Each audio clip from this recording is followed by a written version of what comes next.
VBS, an apology.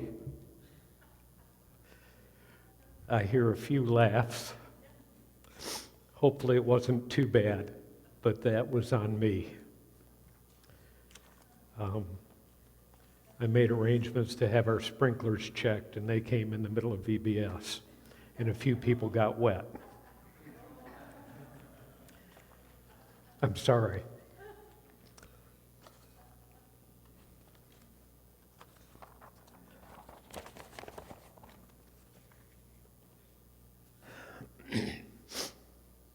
The last couple of years, I have had the privilege of teaching a class for disaster response at camp meeting. The class was Introduction to Disaster Preparedness. Now, some of you know me, I also taught the chainsaw training class there as well. But the Introduction to Disaster Preparedness is a challenge. The first question is, what constitutes a disaster? And that answer can be as varied as the people that you are talking to. A disaster can be a flat tire when you're trying to get somewhere. A disaster can be Hurricane Beryl coming through. Even the remnants of Hurricane Beryl clear up into Michigan, created flooding. Disasters are very wide. So how do you prepare for whatever disaster might occur? Well, there are a few good practices that we teach. There are a few principles that we suggest that you follow.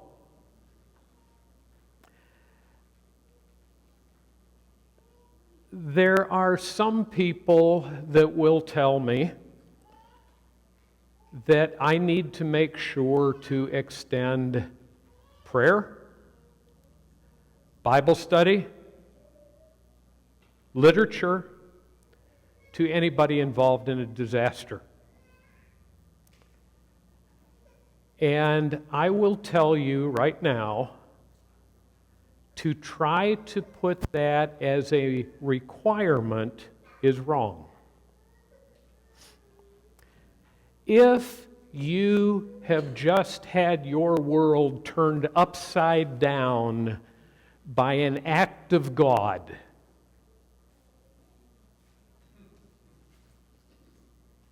why are you laughing, Andy?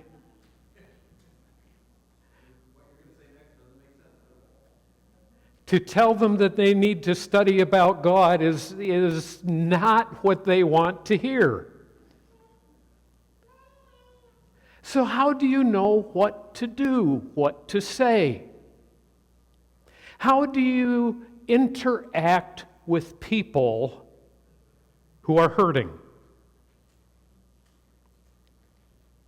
Is there a right way and a wrong way? Do you have any examples of someone who properly interacted with people in every situation that they were put in? You're nodding yes. Who would that be? Jesus. Okay? If you look at the scripture reading from today, you have Nicodemus, who is a rabbi, a Pharisee, well known by a lot of people in Jerusalem, and he is coming to Christ. He is coming at night. He doesn't want to be caught. He starts out as he comes to Christ saying, "Good teacher, we know that you have come from God because no one can do the things you are doing except God is with him."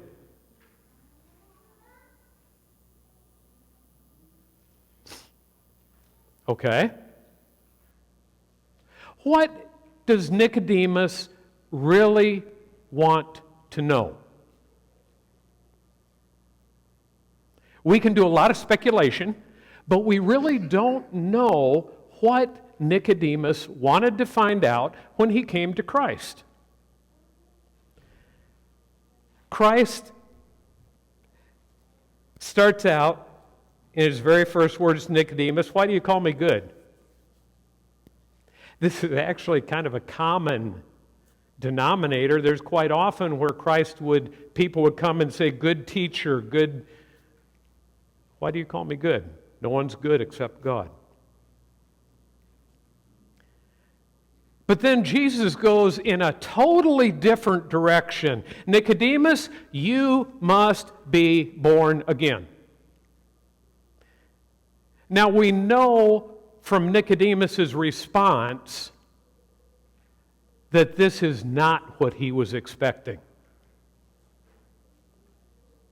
How can a person go back in their mother's womb and be born again when they're old?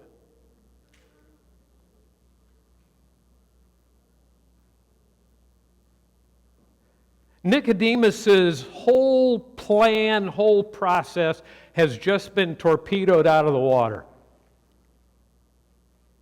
What he came to do and find out, he just now got something totally different.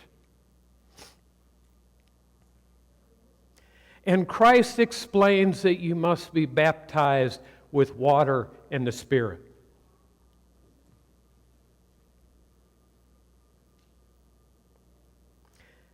But let's do a little comparison here. That's Nicodemus's story. Flip back to Mark chapter 10, if you would, please. Mark chapter 10, Jesus is interacting with another person. Starting in verse 17. "Now as he was going on the road, one came running, knelt before him, and asked, 'Good teacher, what shall I do that I may inherit eternal life?' Here it comes again. So Jesus said to him, 'Why do you call me good? No one is good but God. You know the commandments. Do not commit adultery, do not murder, do not steal, do not bear false witness, do not defraud, honor your father and your mother.'" Christ responds to this rich young ruler with what any legitimate rabbi would respond to the question. How do I get eternal life? Obey the law.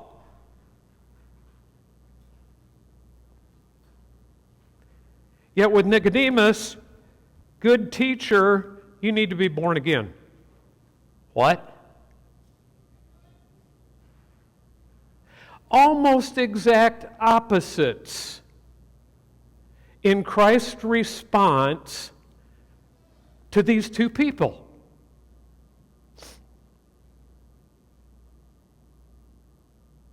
Now, with the rich young ruler, he continues on. The rich young ruler says, "I've done that since I've been a young man."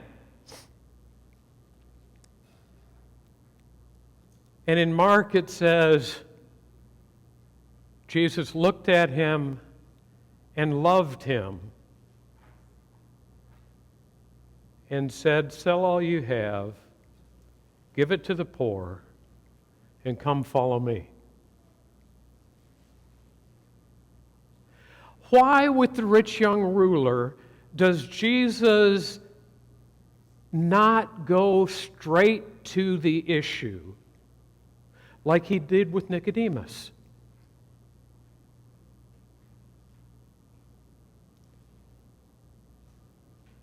Why is that?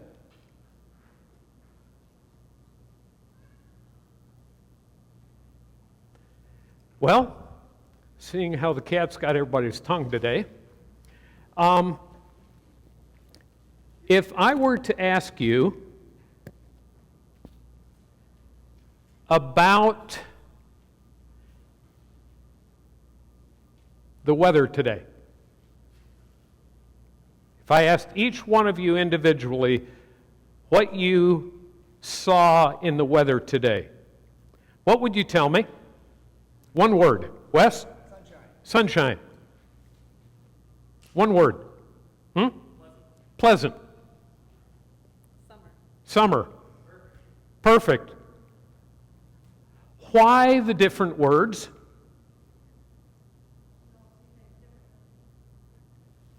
We are all different. We observe things differently. What works with Nicodemus, going straight to a point that he needs to hear, is not going to work with the rich young man. Because they're that different. Let's look at just a few other people that Jesus interacts with. How about the Samaritan woman at the well? What was Jesus' initial contact with that lady?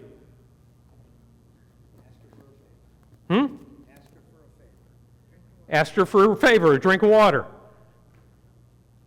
I'm thirsty. Would you mind giving me a drink?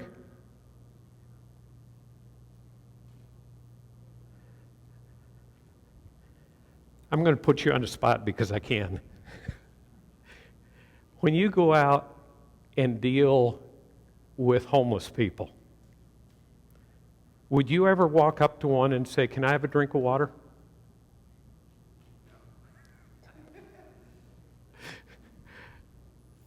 And I perfectly understand. People are different. Every situation is different. Christ shows us that our approach to people is different. How about this one? Zacchaeus. What's Christ's first words to Zacchaeus?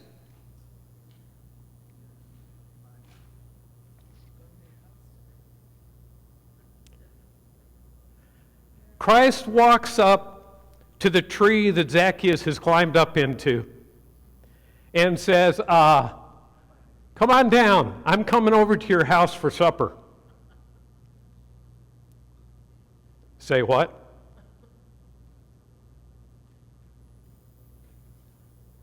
How many of you would have the courage to walk up to me and say, "We're coming over to your house for supper"?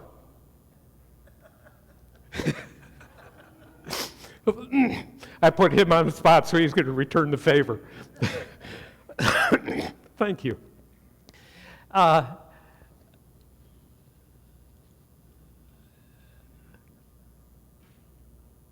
One more.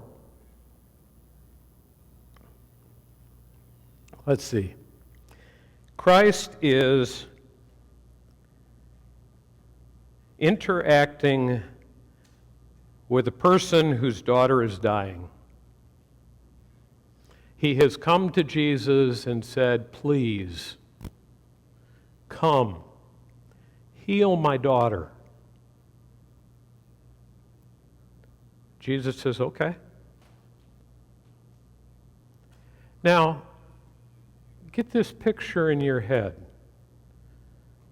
When Jesus is in a town, when Jesus is on a mountainside, when he's by a lake,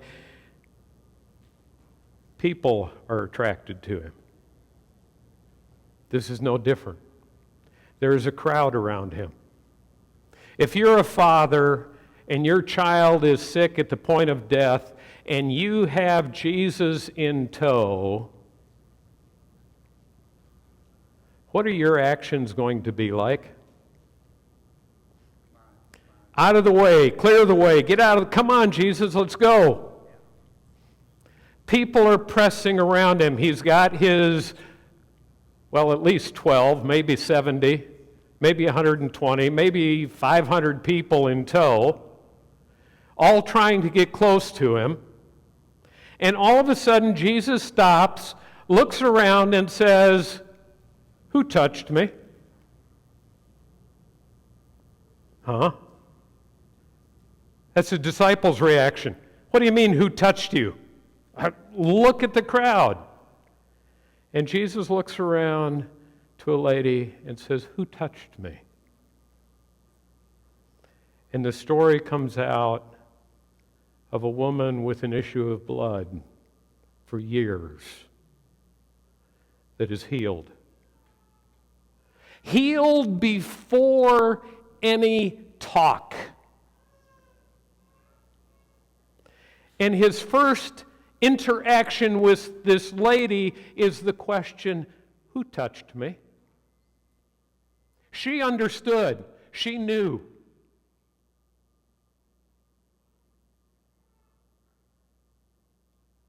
If you go through the stories in the Gospels of Jesus interacting with people,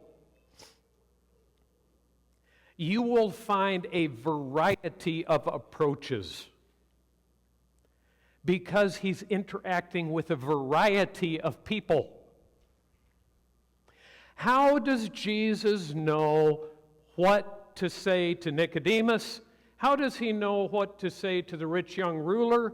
What does he know to say to Zacchaeus, to the woman at the well? How does he know what to say, what to do? The Father in heaven told him. How did that occur? Has God ever talked to you?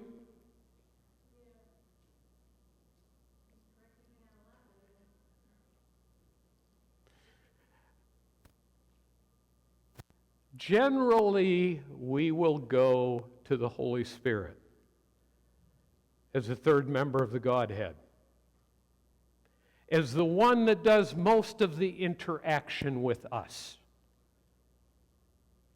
as the one that did most of the interaction with Jesus. I want to take you to the baptism of Jesus for a moment. And I want you to notice who is at the baptism. You have John the Baptizer. And you also have, his cousin? Jesus?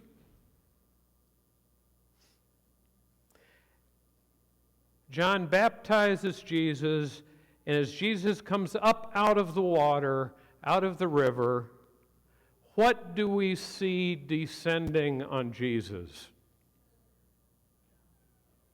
A dove. The Holy Spirit in the form of a dove. What else, who else is at that baptism that we know from the record? God the Father. "This is my Son in whom I am well pleased." A voice from heaven. One of the few mental word pictures where you have all three of the Trinity. You have the Father speaking, you have the Holy Spirit descending as a dove, and you have Jesus as a human being baptized.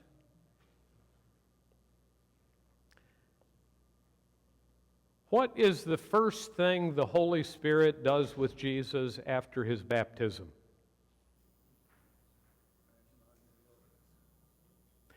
I like that you use the word drive.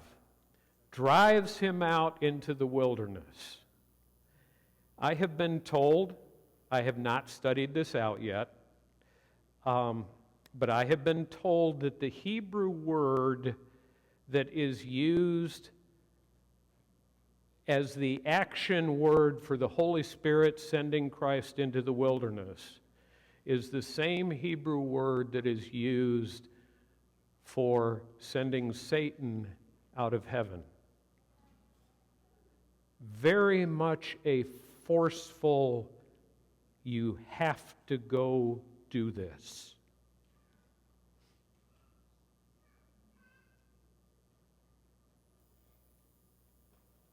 If you are a researcher, if you like sleuthing those things out, look that one up sometime. See what you find there. Do we have any picture, any description of the Holy Spirit talking to Jesus? Can you think of any?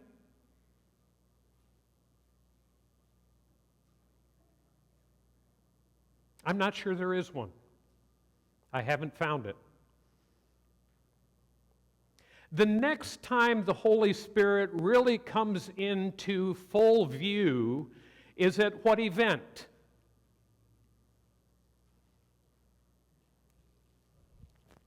Come on, guys. It's that one event that we love to look at.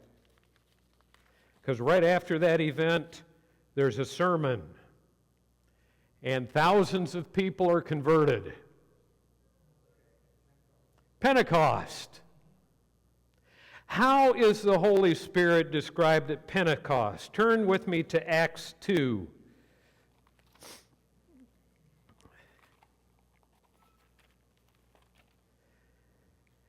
Acts 2, starting in verse 1. When the day of Pentecost had fully come, they were all with one accord in one place, and suddenly there came a sound from heaven as of a rushing mighty wind, and it filled the whole house where they were sitting.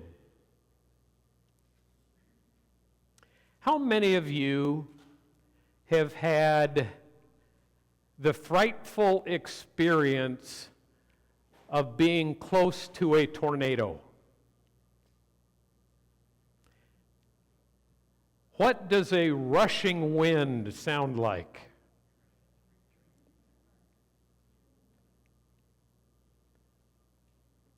The other thing you could go to is a hurricane.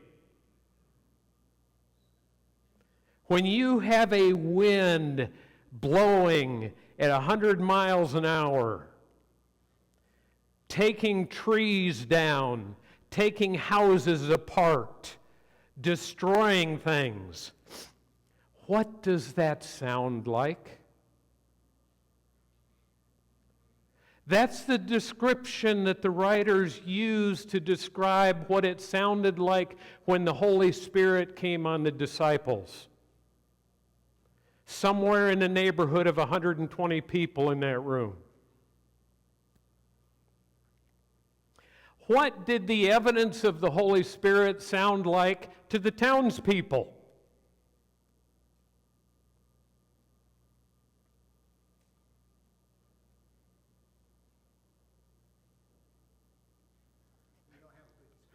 Oh, you sure do.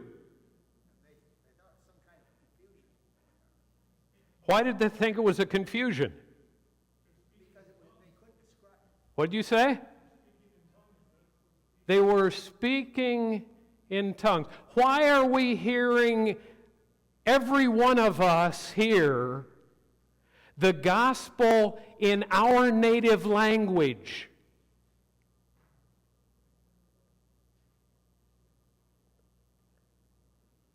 Think about that for a minute. In March, I had the privilege of going to Brazil. Brazil speaks Portuguese. I do not. I won't tell you what I asked about while I was down there because of how close pronunciations are, but it was quite embarrassing.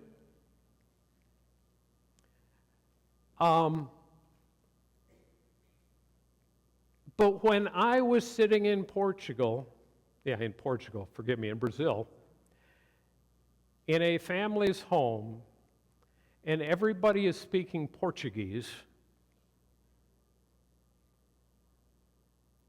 it's just noise. It's just noise. Now, multiply that.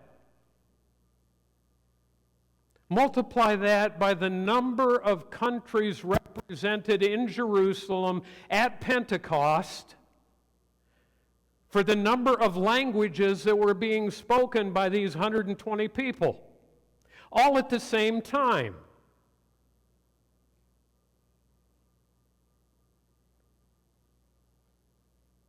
That's quite a noise. Occasionally, we will hear stories, quite often around evangelistic series being conducted by foreigners in other lands, where the people listening tell the translator, "Stop trying to translate. We're understanding perfectly well." How is that happening? Is the person actually speaking a foreign language? Is there a translator that is happening between the mouth and the ears? Are the people hearing in a different language and just don't know it? I can't tell you. But these are all evidences of the Holy Spirit and the Holy Spirit's work. I want to take you to one other place in the Bible. That's a few more chapters on in Acts. Acts 8. How many of you remember putting together a church's 3-year plan for evangelism? Oh, come on, guys. I know a few more of you have been involved in that than the 2 hands that came up.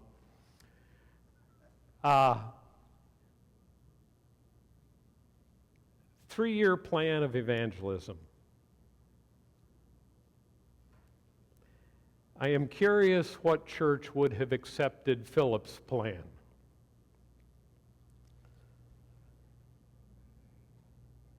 Starting in verse 26. Now an angel of the Lord spoke to Philip, saying, "Arise and go toward the south along the road which goes down from Jerusalem to Gaza. This is desert." So he arose and went. And behold, a man from Ethiopia, a eunuch of great authority under Candace, the queen of the Ethiopians, who had charge of all her treasury, and had come to Jerusalem to worship, was returning. And sitting in his chariot, he was reading Isaiah the prophet. Then the Spirit said to Philip, "Go near and overtake this chariot."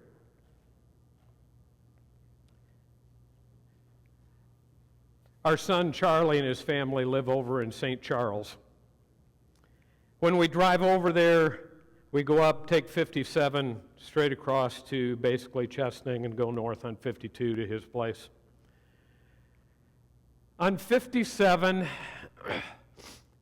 just east of 66, there's a roadside park, Bennett Park. You could probably put a dozen cars in the parking lot. It's always been mowed. Nice, few picnic tables. I have never seen a car there. Philip is being told, get on the road from Jerusalem to Gaza, you know, the one that goes through the desert. The desert roads were not heavily traveled because they were desert. You had to carry more supplies. You had to carry more water. Go on that road. Now, the text that I read said an angel of the Lord. Was that an angel or was that the Holy Spirit? Further down it says the Holy Spirit said, "Go join yourself to the chariot." I would suggest that it was probably the Holy Spirit the whole way through the passage. What did Philip hear? Did he hear a voice? Was it as clear as somebody standing beside you talking? How did he know that he should follow this? This doesn't make any sense.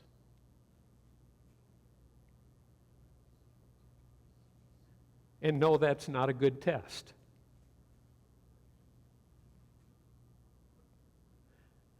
Philip goes down there. He joins to the chariot.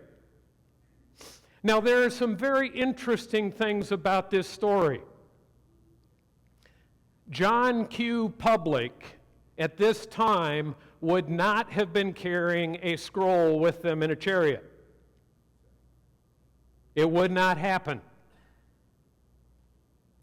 Matter of fact, John Q. Public, probably in Israel, would have to go to the synagogue as a minimum in order to see a scroll.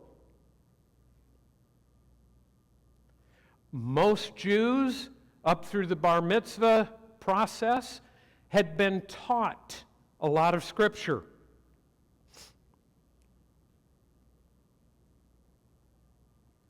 Educators are torn on how well they could read. It's one thing to teach people what to say. Pam? VBS, you taught memory verses.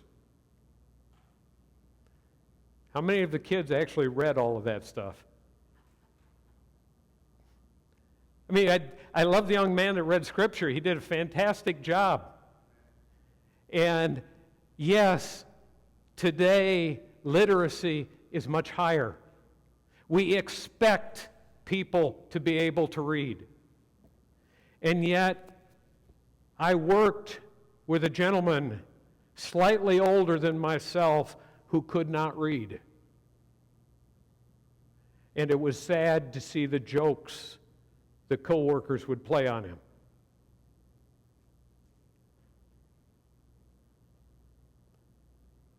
But to have an Ethiopian eunuch to be traveling in a chariot, being able to read Hebrew, who had been in Jerusalem for worshiping, has all of the earmarks of a captive, similar to a Daniel who had been taken to Ethiopia. That's reading between lines. That's not what the text says. But when you add all of these facts up, it sure lends itself to that. The price of a scroll was something that only a queen could afford. As he's writing and reading, Philip comes up and says, "Do you understand what you're reading?" Look at Philip's approach. Do you understand what you're reading? How many of you understood Isaiah the very first time you read it? Yeah, I shouldn't raise my hand either. Understood it a little better. But his response is, how can I unless someone helps me?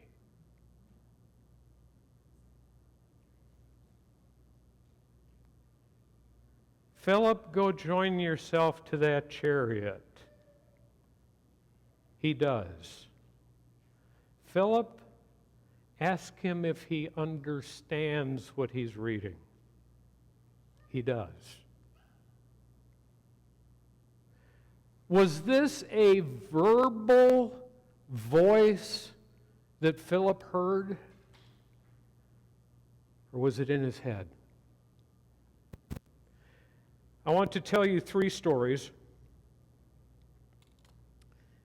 And I generally tell stories on myself, because that way I can only embarrass myself.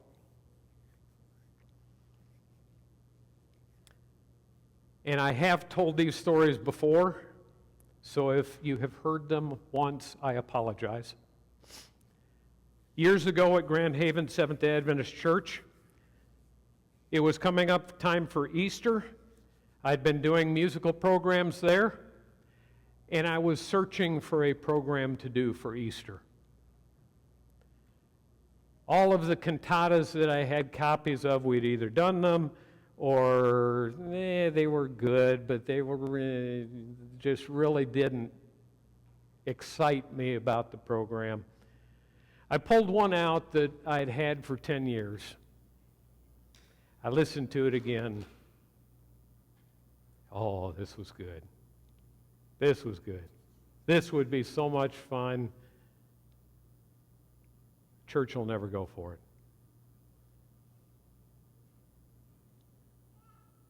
My wife says, why don't you try?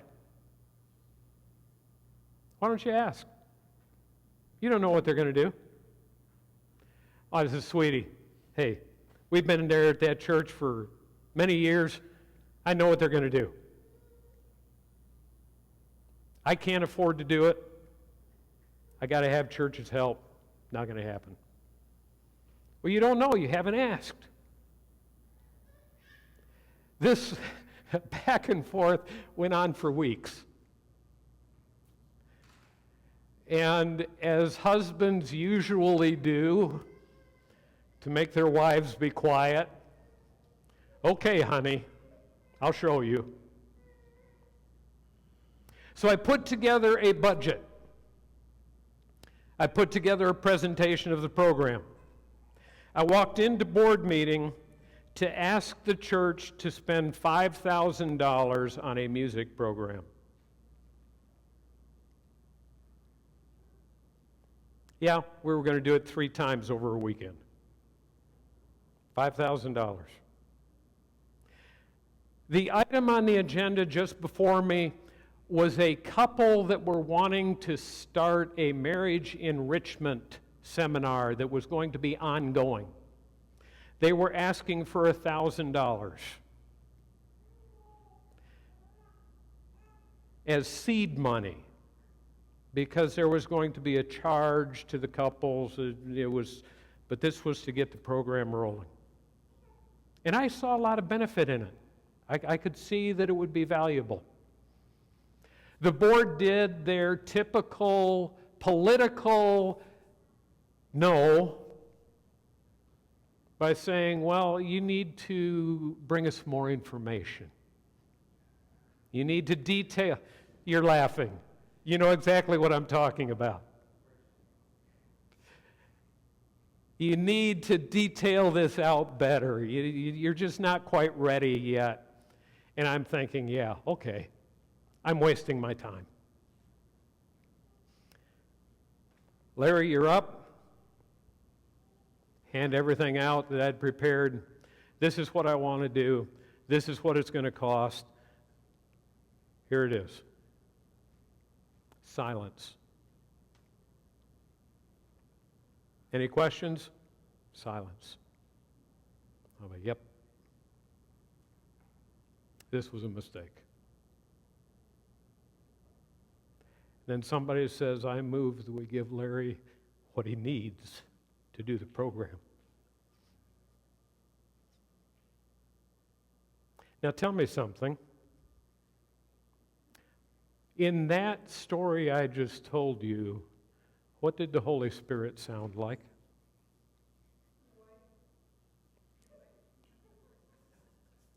You don't need to laugh quite that much. My wife. That's what the Holy Spirit sounded like. Another story. On the way back from Brazil, the return flight went through Dulles Airport. That was the port of entry. Flight was delayed because of weather in Grand Rapids. And I was enjoying that trip because the company flew me first class. I was really enjoying that trip. I got to board in Group 1. And as it came time to start boarding, we started lining up. And I was standing kind of beside another gentleman, kind of each waiting for the other to make the first move. He turned to me and said, "Go ahead." "Thank you." So I stepped in front of him. Now boarding group 1. From behind us, I heard a gentleman say, "That's our group." He and his wife immediately bypassed the whole line, went right up to the counter. How dare you think you're going to do that?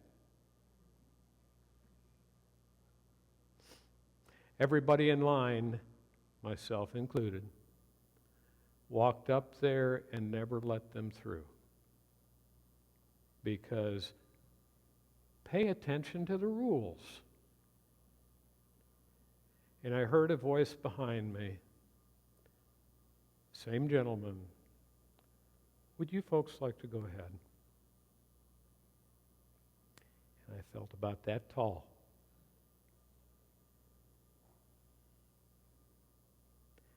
In that scenario, I heard the Holy Spirit. It sounded like a complete stranger behind me. And when I say complete stranger, it was a complete stranger. Even the Spirit's voice was strange to me. The Holy Spirit speaks a lot, and we miss it a lot. Third one, I'd been doing some business on a routine basis in Grand Rapids. I would leave work on my motorcycle, ride in, conduct the business I was doing, turn around and go back home. Riding a motorcycle on an interstate is not all that fun. Yes, it's riding a motorcycle. But one day, I said, I ought to take a back road home. I don't have to get there in a hurry. I'm just going back home. It's at the end of the day. Hop on a back road. So I got off at Fruit Ridge, dropped down to Leonard, and ran Leonard all the way back to Nunica. Well, if you know Leonard, you know that where 68th crosses, there's a bridge across the Grand River. You have a little town they call Eastmanville, and there's a church sitting right on the corner of that intersection. As I came through that intersection, I noticed that there was a couple of vehicles in the parking lot of the church. One had a very flat tire, and it was an older couple. I ended up turning around, going in there, changed their tire, got them on the road. And as we were packing everything up, the lady said, "Are you an angel?" No, not by any stretch of the imagination. What did the Holy Spirit sound like in that exchange, in that whole scenario? It was a voice in my head that said, "Get off the interstate today." This is the challenge of listening to the Holy Spirit, because it's such a variety of sounds. I can't tell you that the Holy Spirit sounds like, because it's always different. But we need to learn to listen. And that's the challenge. We are so busy. We're in such a hurry. We have so many things to do that when a little voice says, get off the interstate today, I don't have time for this.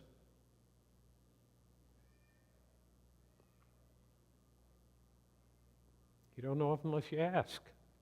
Oh, I know exactly what they're going to say.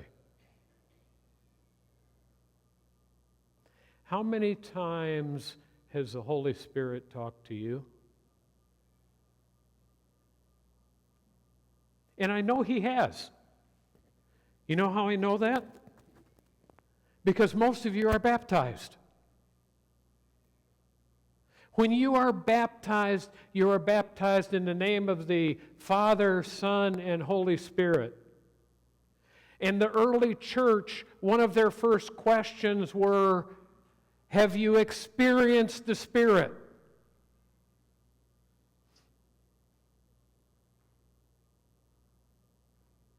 When was the last time somebody in church asked you if you have experienced the Holy Spirit? Should we be? Learn to listen. It's going to be different each time. And you can't always put logic to it. I would not advise most of you ladies, if you're traveling by yourself, to stop and pick up a motorcyclist that had broken down. Even if it was me. I understand that. But if God is asking you to do something, you need to do it. But you have to understand when God is asking. And unfortunately, I can't teach you that. I can't even advise you on that. Because just as we have seen, the Holy Spirit is such a variety of approaches that you can't dress it down to just one. So please, learn to listen. Because I can guarantee you will hear the Holy Spirit.